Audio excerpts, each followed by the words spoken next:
Un couple sur deux se sépare aujourd'hui. De nos jours, l'amour semble fragile.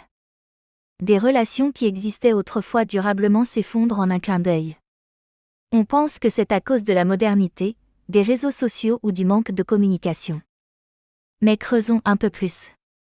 De nombreuses personnes sont attirées par le frisson des nouvelles rencontres. La fidélité devient un mot galvaudé. Chaque like, chaque swipe alimente des attentes irréalistes. Beaucoup de couples se perdent dans un quotidien monotone.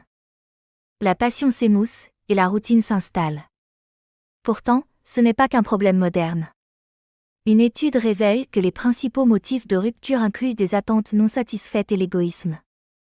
En fait, souvent, les gens se concentrent trop sur eux-mêmes que sur leur partenaire. Ce n'est pas une surprise si les couples qui ne se parlent pas finissent par s'éloigner. La vulnérabilité est cruciale, mais la peur de blesser ou d'être blessé peut être paralysante. Voici la vraie révélation. Beaucoup ne savent même pas ce qu'ils veulent vraiment d'une relation. Ils se dirigent vers l'amour sans une vision claire, espérant que ça marchera. Les conséquences sont désastreuses. La solitude devient un compagnon de choix. Les cicatrices émotionnelles persistent et affectent les futures relations. Surprenant ? Cela ne s'arrête pas là. Les personnes qui reconstruisent des liens sont souvent mal préparées, répètent les mêmes erreurs.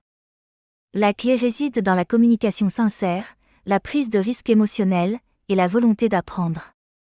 L'amour n'est pas un conte de fées. C'est un choix actif, un engagement quotidien. Les couples qui réussissent le comprennent.